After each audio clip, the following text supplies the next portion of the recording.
Ya, Mas. Iya, tapi kalau itu hidup kan lebih enak.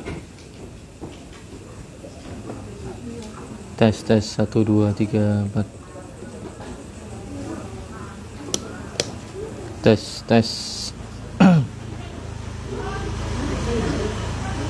2.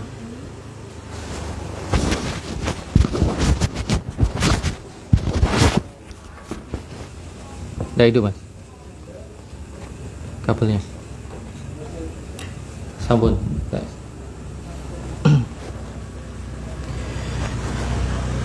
Bismillahirrahmanirrahim. Assalamualaikum warahmatullahi wabarakatuh.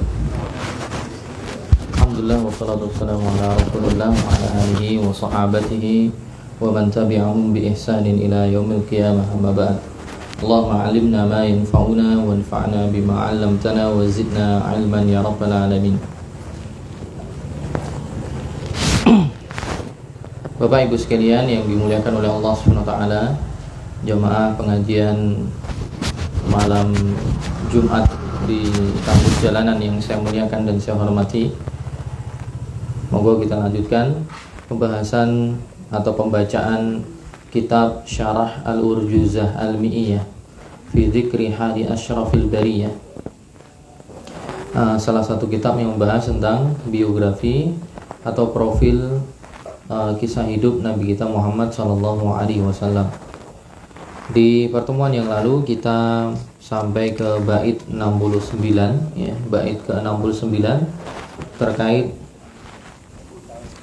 perang Daumatul Jandal.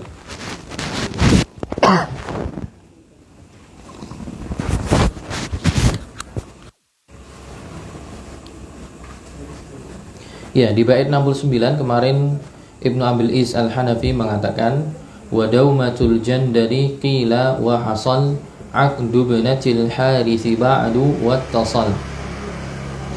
Dan terjadi perang Daumatul Jandal itu di tahun ke-5 Hijriah setelah kejadian perang Ahzab ya, perang atau perang Khandaq, juga setelah terjadi peristiwa penuduhan ya, hadisatul ifki, yaitu dituduhnya ibunda kaum mukminin Aisyah radhiyallahu anha dituduh oleh Abdullah bin Ubay bin Salul dan teman-temannya dituduh berzina atau dituduh memiliki laki-laki simpanan ya, karena kasus perang Bani Mustalik ya.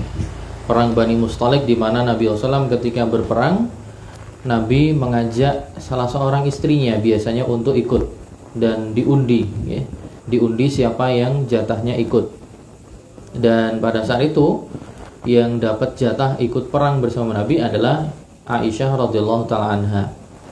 Dan tahun tersebut adalah tahun yang sudah turun ayat hijab, yaitu ayat hijab yang terkhusus berlaku untuk para istri-istri Nabi, yaitu tidak hanya mereka diwajibkan berhijab dalam artian berpakaian syar'i, tapi juga kaum muslimin, para sahabat ketika berinteraksi dengan istri-istri Nabi juga plus harus berbicaranya min wara'il hijab, yaitu di bawah atau di balik sitar atau di balik tirai, tidak bisa langsung.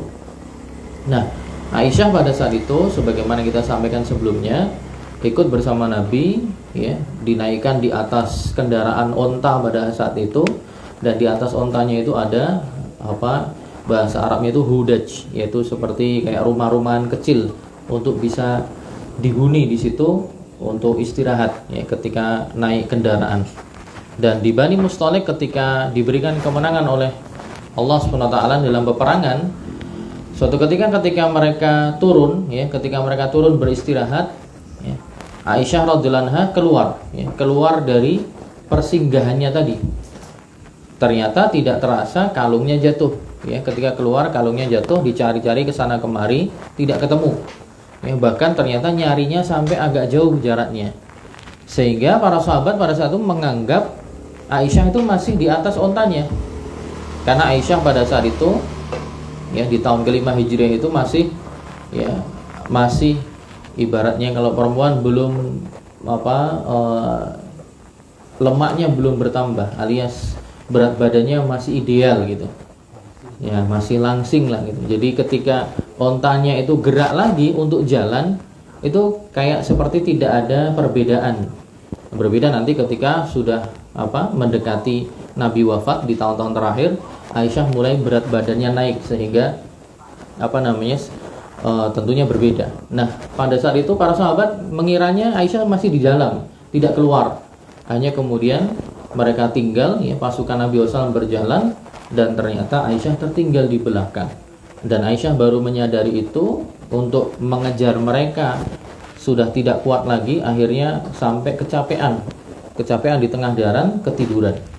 Kemudian Nabi SAW terbiasa meninggalkan seorang pasukan di belakang, sengaja untuk tadi barangkali ada pasukan muslimin yang tertinggal atau tersesat sehingga bisa menuntun. Dan ternyata yang tertinggal adalah seorang perempuan, ya, dan yang mendapat itu namanya siapa kemarin? Sofwan ibnu al-Mu'attil, sahabat namanya Sofwan ibnu al-Mu'attil. Dan Sofwan ini tahu betul, ya, perawakan dan juga fisiknya Aisyah itu seperti apa, karena dia sudah pernah melihat Aisyah ketika sebelum turun ayat hijab. Ketika dilihat, ini kok sepertinya perempuan, dan sepertinya saya kenal ini dari perawakannya, walaupun pakai hijab ditutup semua, tapi tahu ini sepertinya istri Nabi. Betul, ternyata istri Nabi. Mau tidak mau akhirnya yang menuntun untuk pulang menuju Madinah ya Sofwan. Nah, disitulah kemudian orang-orang munafik mulai untuk membuat fitnah, mulai untuk membuat tuduhan bahwa istri Nabi SAW itu berselingkuh, atau istri Nabi SAW punya simpanan. Itu buktinya dia pulang berdua, ya. Dia pulang berdua, berkholwat dua-duaan. Nah, ini kalau zaman dulu, masya Allah, ya, sangat menjaga harga diri, sangat menjaga kehormatan. Jadi ketika ada perempuan yang mana itu adalah istri sah seseorang, apalagi di istri Nabi SAW, kemudian dia pergi atau dia melakukan dibarengi oleh laki-laki yang lain, maka timbul kecemburuan dan muncul banyak fitnah. Tapi di zaman sekarang terkadang, ya, istri seseorang diboncengin orang lain atau diajak pergi orang lain, entah itu tujuannya baik, bantu ngantar ke pasar atau apa, seakan-akan sekarang biasa aja, ya, biasa aja tanpa ada kecemburuan. Dan ini juga berbahaya, ya, berbahaya. Ada satu kisah ini disebutkan oleh salah seorang syekh, saya lupa ini apakah sanadnya sahih atau tidak, tapi pernah disebutkan oleh salah seorang syekh, saya dengar cerita itu, yaitu tentang kecemburuan, ya, kecemburuan seorang suami kepada istrinya, sebaliknya istri juga cemburu kepada suaminya. Jadi kisahnya ada seorang istri itu mengangkat suatu permasalahan ke mahkamah, ya, kepada qadhi. Apa permasalahannya? Permasalahannya adalah si suami dahulu itu ketika menikah itu belum menyebutkan nominal mahar, ya, karena kalau kita bahas dalam ilmu fikih, penyebutan mahar dalam akad nikah itu kan tidak wajib, ya, bukan bagian dari rukun, ya, bukan bagian dari syarat. Tapi kalau akad sudah terlaksana, maka baru nanti wajib untuk bayar, ya, wajib untuk bayar. Kalau belum disebutkan di awal, maka nanti kewajibannya adalah mahrul mithli, yaitu mahar yang semisal. Maksudnya adalah mahar yang cocok untuk sekelas perempuan atau istri seperti ini, ya, secara urf itu ukurannya berapa. Jadi misalnya seorang menikah, laki perempuan, kemudian belum disebutkan maharnya, ya, kemudian ternyata yang perempuannya ini adalah misalnya lulusan S1 gitu.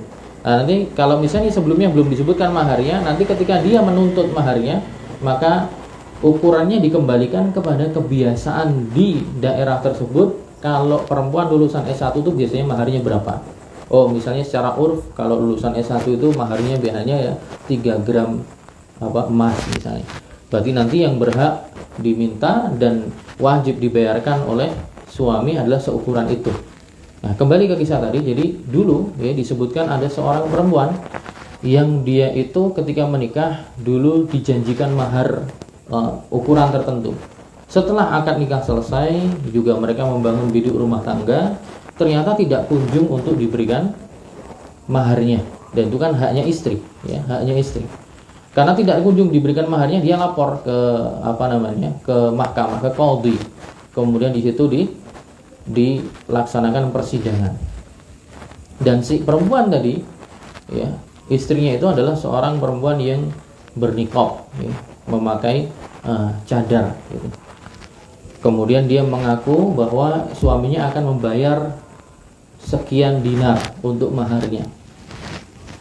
Nah, dalam persaksian itu maka mau tidak mau menuntut untuk membuka cadarnya. Jadi mau gak mau harus membuka cadarnya agar orang tahu ini benar istrinya atau bukan, atau orang cuma ngaku-ngaku. Nah, si suami tadi ketika itu masih suami istri, ya, bukan bercerai, ya, tapi cuma ribut masalah mahar. Akhirnya kemudian si qadhi, hakim, meminta untuk dibuka. Si suaminya karena dia merasa kecemburuannya tinggi dan tidak mau, ya, kecantikannya dinikmati oleh orang lain, akhirnya kemudian ya udahlah, saya tak ngalah. Apa yang dituntutkan dia, ya, untuk minta mahar sekian, saya kabulkan. Dah, saya bayar semuanya, tapi jangan buka wajah istri saya. Ini tentunya kembali ke nanti masalah fikih lagi, ya. Mungkin yang bersangkutan berkeyakinan bahwa bernikah hukumnya wajib, ya. Nah, nanti ada ulama yang mengatakan tidak wajib, sunnah, dan yang lainnya, itu pembahasan lain. Ini mungkin kita katakan orang ini berpendapat bahwa memakai nikah wajib, dan juga si suami ini nggak mau kecantikan istrinya dinikmati oleh orang lain. Ya. Udahlah, saya tidak akan menolak. Udah, saya tak bayar aja, jangan dibuka wajah istri saya akan bayar maharnya. Jadi dia cemburu. Nah, karena hal itu, karena ketulusan hati si suami, karena tidak rela istrinya dinikmati oleh banyak orang kecantikannya, akhirnya kemudian si istri juga terketuk hatinya. Udah, ya, apa yang dia hadiahkan untuk saya maharnya, sekarang juga saya ikhlaskan. Saya nggak nuntut, ya, saya nggak nuntut. Jadi yang sebelumnya konflik gara-gara masing-masing saling respect, masing-masing akhirnya saling membela dan merasa ada kecemburuan dalam hati mereka, akhirnya kemudian masalahnya selesai. Si suami, udah, saya rela bayar aja daripada ribut, ya, daripada kamu dibuka wajahnya. Akhirnya kemudian si istri melihat perbuatan suami juga akhirnya ridho. Ya udahlah, saya tak usah minta maharnya juga saya ikhlaskan. Nah, ini maksudnya pelajarannya adalah zaman dulu, ya, zaman dulu seperti tadi Nabi SAW istrinya diantar oleh Sofwan, dan tentunya Nabi tahu lah sahabat mau mosok, ya, demenan dengan istri Nabi, kan tidak mungkin. Juga tadi misalnya perempuan tadi yang suami istri yang ribut masalah tadi, maksudnya mereka ada kecemburuan, ada rasa marah ketika istrinya bermasalah dengan orang lain, atau istrinya mungkin, ya, kecantikannya atau apa yang lainnya dinikmati oleh orang lain. Itu zaman dulu seperti itu. Sekarang, ya, banyak yang bermudah-mudahan, bahkan mohon maaf, ya, sebagian suami yang membiarkan istrinya tidak berhijab, bahkan istrinya tidak pakai hijab keluar rumah, kemudian ngobrol-ngobrol dengan laki-laki lain dengan longgar tanpa ada batasan, bahkan guyonan dengan laki-laki yang lain. Ini sesuatu yang, ya, hendaknya tidak terjadi, ya. Ini takutnya dia masuk pada ancaman hadis Nabi SAW, ya, seorang suami yang tidak ada kecemburuan dalam hatinya ketika istrinya, ya, dekat dengan laki-laki yang lain, ya, bermudah-mudahan berhubungan dengan laki-laki ajnabi, ya. Larangan tentang hadis dayuth, ya, jangan menjadi suami atau laki-laki dayuth, yaitu yang tidak punya kecemburuan ketika istrinya berinteraksi dengan orang lain yang, ya, bukan mahramnya, ya. Apalagi sesuatu dalam hal yang memang tidak urgent, gitu, tidak urgent. Ini pelajarannya. Ibu bapak sekalian dimuliakan oleh Allah SWT. Nah, kemudian di bait ke-70, ya, itu kemarin di bait ke-69, kita baca bait ke-70. Di bait 70 Ibnu Abil Izz mengatakan, wa aqdu raihanata fi dzil khamisah thumma banu lihyana bad'us sadisah. Wa aqdu raihanata fi dzil khamisah, kemudian akad Nabi SAW menikah dengan Raihanah, dengan seorang perempuan namanya Raihanah di tahun ke-5 Hijriah. Thumma banu lihyana bad'us sadisah, kemudian ada peperangan nanti melawan kabilah Banu Lihyan pada permulaan tahun ke-6 Hijriah. Nah, di sini Ibnu Abil Izz menceritakan tentang kejadian ya, di akhir-akhir tahun ke-5 Hijriah dan di awal-awal tahun ke-6 Hijriah. Tahun ke-5 Hijriah di akhir-akhir Nabi dikatakan di sini menikah dengan perempuan namanya Raihanah. Dan di awal tahun ke-6 ya terjadi perang Banu Lihyan. Nah, kita akan baca syarahnya. Huna yatakallamu an aqdin Nabi ala Raihanah. Di sini Ibnu Abil Is membicarakan tentang akadnya Nabi Muhammad SAW dengan Raihanah. Siapa Raihanah itu? Raihanah bintu Syam'una ibni Zaidin. Dia adalah Raihanah, putrinya Syam'un, anaknya Zaid ibn Amr radhiyallahu anha wa ardhaha. Raihanah yang semoga Allah meridhai beliau. Qila innaha min Bani Nadir. Ya, menurut salah satu pendapat dia adalah dari kabilah Yahudi Bani Nadir. Raihanah ini ada yang mengatakan dia adalah asalnya dari kabilah Yahudi Bani Nadir. Itu salah satu kabilah yang tinggal di Madinah. Wa qila innaha min Bani Quraidah. Sebagian pendapat yang lain dia bukan dari Bani Nadir tapi dari Bani Quraidah. Dan Bani Nadir dan Quraidah dua-duanya adalah kabilah yang dulu menempati kota Madinah. Jadi ada yang mengatakan dia dari Bani Nadir, yang lain mengatakan Bani Quraidah.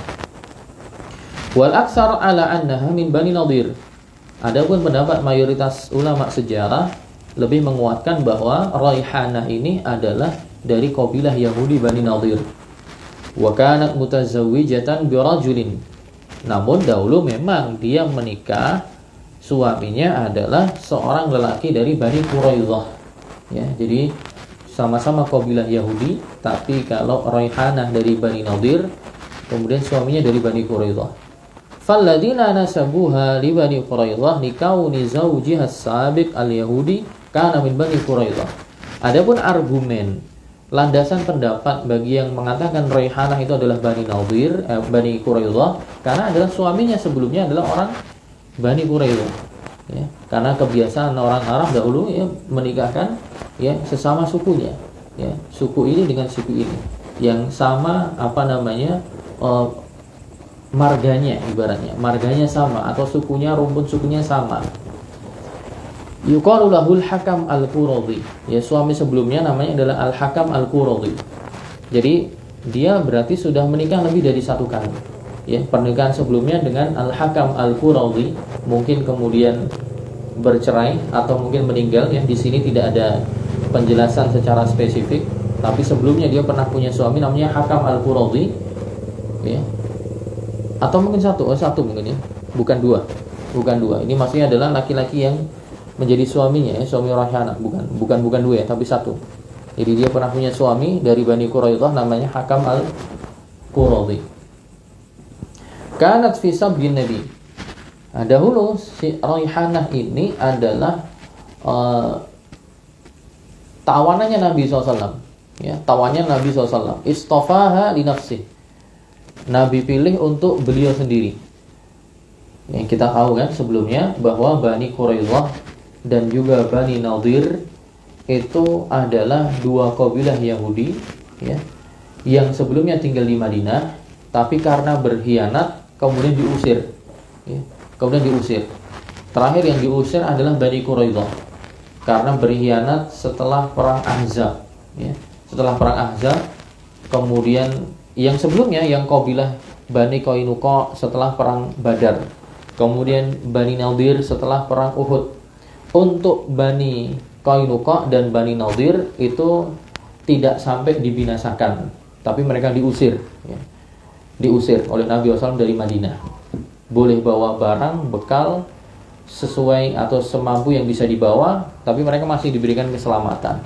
Untuk yang ketiga, Bani Quraidah yang kemudian tidak diberi ampun oleh Nabi SAW, yang akhirnya apa?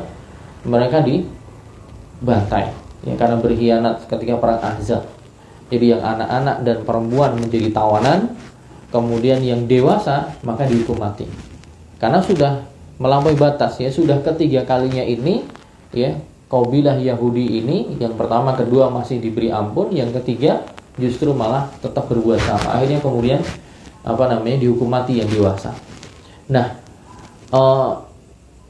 si Raihanah ini adalah kemudian karena ditawan ya, dan hukum tawanan perang itu adalah menjadi budak. Dan waktu itu adalah menjadi bagian dari Nabi SAW, jatahnya Nabi SAW. Fakana yu'ashiruha bimilkil yamin. Awal mulanya itu statusnya Raihanah ini adalah milkul yamin, yaitu statusnya budak, bukan sebagai istri. Wa abad illa al-yahudiyah fi awalil amr. Dan yang di awal mulanya dia kekeh untuk memilih agama Yahudi. Jadi tidak mau untuk pindah agama. Tetap untuk berpegang dengan keyakinannya yang dulu, yaitu Yahudi. Summa bainama bihi jaa Sa'lab bin Sa'yah wa kana min ahbaril yahud wa aslam. Kemudian suatu ketika Nabi SAW bersama beberapa sahabatnya, datang seseorang bernama Sa'labah ibn Sa'yah. Sa'labah bin Sa'yah ini dahulunya basicnya adalah pembesar atau pendetanya orang Yahudi. Nah, ternyata dia datang, ya. Kemudian dia masuk Islam. Ya. Jadi orang ini Sa'labah ibn Sa'yah ini dulu adalah termasuk dari ahbar, itu ulamanya orang Yahudi, pendetanya Yahudi, tapi kemudian Allah beri hidayah masuk Islam. Fa idza bihi ya'ti wa yubashshiru an-nabi bi islami Raihanah. Dan mungkin karena andil beliau, karena orang ini dahulu adalah pembesarnya, kiainya orang Yahudi ibaratnya, mungkin karena sepik-sepiknya beliau atau dakwahnya beliau, akhirnya Raihanah yang sebelumnya masih Yahudi, ya, yang menjadi bagiannya Nabi sebagai budak, akhirnya dengan itu kemudian masuk Islam dan dikabarkan kepada Nabi SAW bahwa sekarang dia masuk Islam. Jadi Raihanah akhirnya masuk Islam. Nah, tapi di sini ada khilaf. Fahuna waqa'al khilaf baina ulama istiyah. Di sini ada pertentangan atau perselisihan pendapat di antara sejarah, apakah Raihanah itu termasuk dari istri Nabi ataukah dia sebatas budak hamba sahaya. Sebagaimana yang disepakati yang lain, budak hamba sahaya Nabi adalah Maria Qibtiyah. Yang dari Maria punya anak Ibrahim. Apakah Raihanah ini adalah termasuk istri Nabi atau sekedar budak hamba sahaya? Nah, di sini ada perbedaan pendapat dan ada dua pendapat. Yang pertama, al-fariqul awal rawahu anna an-nabi ataqaha wa tazawwajaha. Pendapat yang pertama bahwa Nabi SAW itu membebaskan Raihanah, jadi orang merdeka, kemudian setelah dibebaskan kemudian oleh Nabi dinikahi. Wa annaha min ummahatil mu'minin. Nah, bagi pendapat yang pertama, maka berarti Raihanah ini masuk kategori ummahatul mu'minin. Jadi istri sah Nabi, hubungannya bukan budak hamba sahaya tapi istri. Karena dibebaskan jadi orang merdeka kemudian dinikahi. Itu pendapat yang pertama. Pendapat yang kedua, yaqulu innaha kanat milka yaminin lin nabi. Ya, pendapat kedua bahwa dia adalah milkul yamin, yaitu seorang yang menjadi budak hamba sahaya. Misal Maria, seperti halnya Maria Qibtiyah. Walam yatazawwajha. Dan Nabi SAW tidak menikahinya, tapi cukup, ya, hubungannya adalah dengan ikatan perbudakan. Lakin an-nazim huna yasiru ala qawli man qala innaha kanat min ummahatil mu'minin. Tapi nazim, yaitu pembuat syairnya, yaitu Ibnu Abil Izz Al-Hanafi, lebih condong kepada pendapat bahwa Raihanah ini adalah masuk kategori istri Nabi. Jadi beliau lebih menguatkan pendapat yang pertama. Dan pendapat yang pertama bahwa Raihanah istri Nabi, di antara para ulama klasik yang berpendapat bahwa Raihanah istri Nabi adalah di antaranya Ibnu Sa'din, ya, Ibnu Sa'ad ini terkenal, ya, beliau ulama sejarah dan juga termasuk ahli hadis juga. Kemudian Al-Waqidi, ya, Al-Waqidi ini juga ulama sejarah. Kemudian wa jama'atu min ulama istiyar, dan sekelompok ulama sejarah yang lain. Jadi di antara yang tenar adalah Al-Waqidi dan Ibnu Sa'ad yang berpendapat bahwa Raihanah dimerdekakan oleh Nabi kemudian setelahnya dinikahi. Wa tuwfiyat Raihanah ba'da an raja'an Nabi min hijjatil wada'. Tapi akhirnya Raihanah itu nanti meninggal setelah Nabi SAW selesai dari haji wada, ya, selesai dari haji wada, yaitu tahun berapa? Ya, tahun 10, ya. Nabi SAW itu berhaji di tahun 10, di tahun 10 Hijriah. Nabi meninggal di tahun 11 Hijriah. Wa shalla 'alaiha an-nabiy sallallahu wa dafanaha fil baqi. Dan ketika meninggal kemudian Nabi termasuk yang menyolatkannya dan dikuburkan di pekuburan Baqi. Falidzalika hiya laysat minat tis'illa'i baqina atau baqaina ba'dahu.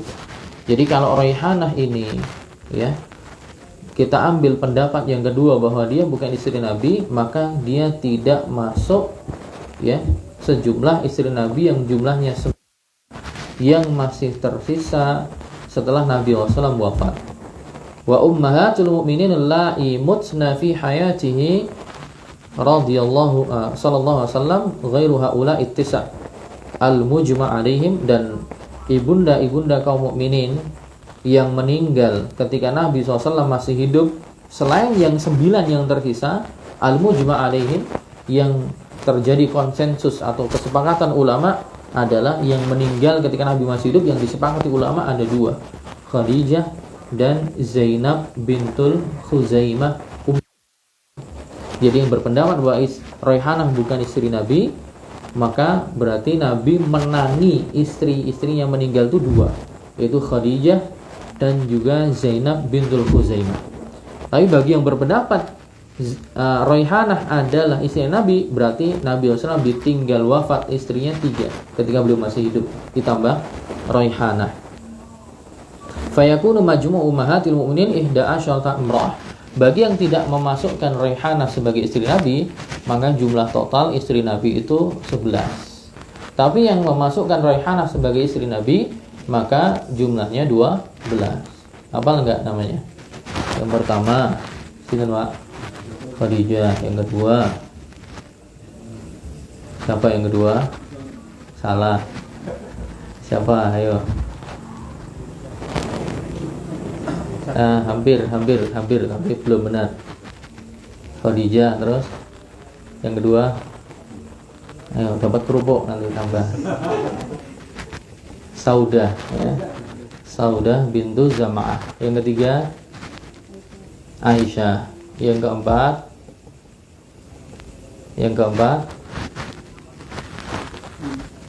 putrinya Umar. Siapa? Putrinya Umar, Hafsah. Yang kelima belum. Yang kelima yang diajari doa oleh Nabi SAW, Allahumma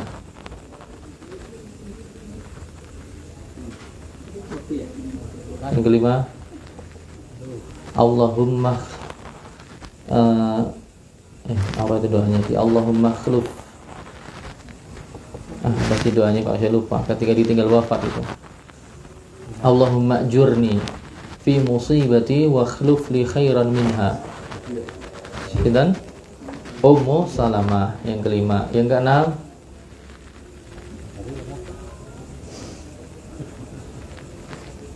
atau Ummu Salamah itu yang keenam ya. Ummu Salamah yang keenam ya.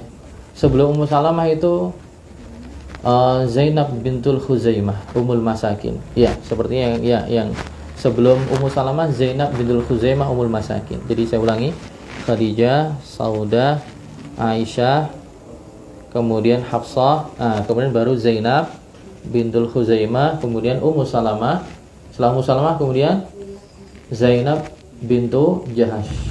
Yang ke-8 Juwairiyah. Yang ke-9 itu ngepek enggak itu? Buka catatan enggak? Yang ke-8 antara Ummu Habibah atau Sofiyah dulu ya. Kemudian ya antara itu, antara Ummu Habibah atau Sofiyah duluan yang mana? Kemudian yang terakhir Maimunah. Maimunah. Jadi semua totalnya 11. Raihanah tidak masuk. Kalau Raihanah masuk berarti 12. Nih, kemudian berapa ini? Tsumma Banu Lihyana bad'us sadisah. Kemudian setelah ini ya, setelah Raihanah, kemudian Banu Lihyan bad'us sadisah. Kemudian perang Banu Lihyan terjadi di awal mula tahun ke-6. Perang Banu Lihyan kanat fi Rabi'il Awal, terjadi di Rabiul Awal di tahun 6 Hijriah. Au Jumadal Ula, atau pendapat yang lain dikatakan Jumadal Ula. Ya, Jumadal Ula. Wa Banu Lihyan fi mawdi'in qaribin min Usfan. Banu Lihyan itu adalah satu kabilah yang tinggalnya itu di daerah Usfan. Daerah Usfan. Jaraknya kalau dari Mekah 87 km. Dari Mekah ke Usfan itu sekitar 87 kilo, ya, 87 kilometer. Kalau dari Jeddah sekitar 35 kilo. Itu kota Usfan itu masuk dalam hadis, ya, dari Ibnu Abbas. Ibnu Abbas itu menjelaskan tentang jarak minimal seseorang bisa mengqashar sholat, atau jarak minimal seorang itu dikatakan safar. Ibnu Abbas mengatakan, la taqsurus shalah illa an tusafir min Makkah ila Usfan atau min Makkah ila Taif. Janganlah engkau mengqashar salat kecuali engkau pergi seukuran dari Makkah ke Usfan atau dari Makkah ke Taif. Makkah Usfan atau Makkah Taif. Itu kalau dikonversi sekarang itu sekitar antara 70 sampai 80 kilo antara Mekah ke Usfan atau Mekah ke Taif. Nah, itu yang menjadi pendapat sebagian ulama bahwa mereka tidak mengatakan suatu perjalanan itu safar kecuali perkiraannya antara 70 atau 80 kilo. Walaupun ada pendapat yang lain. Nah, Banu Lihyan itu tinggalnya di sekitaran daerah Usfan. Ya, tapi wallahu alam apakah sekarang juga namanya tetap Usfan? Kalau Taif tetap masih Taif namanya. Sampai sekarang namanya masih kota Taif. Mekah dari dulu juga Mekah. Ya, kemudian Jeddah ya Jeddah. Adapun Daumatul Jandal yang perang sebelumnya itu sudah ganti nama Al-Jauf, ya. Kabupaten Al-Jauf di Saudi. Oke, jadi Banu Lihyan itu terletak di daerah Usfan. Sebab peperangannya apa? Sebab peperangannya disebutkan anna Bani Lihyan ghadaru bi asyarah min ashabin Nabi indama in yuqalu lahu ar-Raji'. Jadi Bani Lihyan ini diperangi Nabi SAW karena mereka membantai 10 sahabat Nabi SAW ketika sedang berada di sumber air yang bernama Raji'. Itu sumber air di sini mungkin ya seperti sumur gitu, mata air. Nah, ketika di situ dibunuh oleh wa qataluhum, ya, dibantai.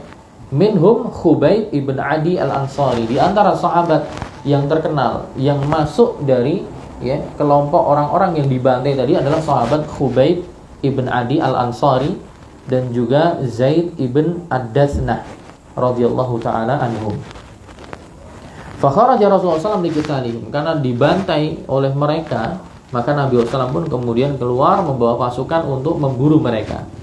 Wa ma'ahu mi'atani minas sahabah. Nabi SAW membawa sekitar 200 pasukan dari kalangan sahabat Nabi SAW. Falamma sami'a Banu Lihyan biqudubin Nabi harabu fi ru'usil jibal. Ketika mereka mendengar Nabi SAW mau balas dendam, ya, menyerang mereka, akan mencari mereka, akhirnya apa? Lari tunggang langgang. Mereka melarikan diri, naik ke pucuk-pucuk gunung, ya. Itu naik ke perbukitan, naik menyebar ke perbukitan, melarikan diri.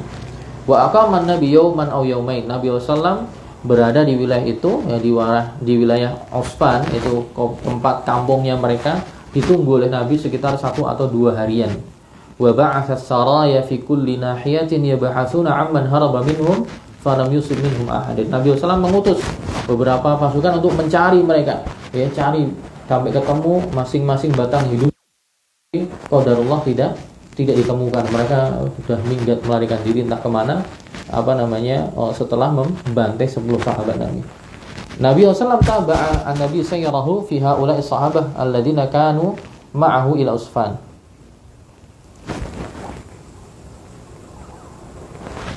Wa mimma yudhkaru annahu fi mantiqati Bani Lihyan bi'run yuqalu laha bi'ru At-Taflah. Dan di Usfan ini, di daerahnya Banu Lihyan, Di situ ada sebuah sumur yang di ya Bi'ru At-Taflah. Itu Taflah itu saya tadi cari translate-nya kalau tidak keliru ludah ya. Artinya ludah, maksudnya sumur ludah. Maksudnya bagaimana? Hadhil bi'ru kanat bi'ran malihah shadidatal muluhah la yastati'u ahadun yashrab minha fatafala fiha nabi. Jadi ceritanya sumur ini itu sumur yang tapi airnya kandungan garamnya tinggi sehingga tidak layak untuk diminum gitu. Nah, kemudian sama Nabi diludahi dengan izin Allah tentunya. Kemudian setelah itu ya fasarat min a'dzabil ma, maka kemudian menjadi air yang pantas untuk diminum dan seger gitu. Air yang sangat seger, maksudnya tingkat keasinannya hilang dengan izin Allah Subhanahu wa taala. Mungkin ini bagian dari mukjizat yang Allah berikan kepada Nabi SAW. Dan seringnya seperti itu dulu nanti dalam kisah satu peperangan ketika Ali bin Abi Thalib akan dipilih oleh Nabi sebagai jenderalnya, Ali kena penyakit mata, belean kalau bahasa kita. Kemudian sama Nabi SAW diludahi matanya. Dengan izin Allah sembuh, ya langsung sembuh. Ketika itu Nabi SAW mencari beberapa sahabat untuk dipilih jadi pemimpin pasukan, tapi Nabi nggak menemui Ali. Ditanya, Ali di mana? Oh, Ali nggak datang, matanya lagi sakit. Ya, mungkin sedang belean gitu. Kemudian dipanggil, kemudian diludahi oleh Nabi SAW. Kemudian dengan izin Allah sembuh. Nah, termasuk mungkin itu satu mukjizat dan termasuk ini ya, mendapati satu sumur yang tingkat asinnya ya begitu tinggi, kemudian diludahi oleh Nabi SAW dengan izin Allah, kemudian menjadi air yang segar layak untuk diminum ya. Wa hadhil bi'ru ma zala al-ma' fiha katsir ma zala fiha katsirun wa 'azbun ila waqtina hadha bi barakati tafalatin nabi fiha. Dan katanya ya sumur ini sampai sekarang masih banyak airnya, juga masih begitu segar ya sampai waktu kita sekarang ini karena sebab keberkahan dari Nabi Muhammad SAW. Jadi mungkin pada kesempatan kali ini kita cukupkan sampai sini dulu ya, Ibu Bapak sekalian. Insyaallah kita lanjutkan di pertemuan yang akan datang. Assalamualaikum warahmatullahi wabarakatuh.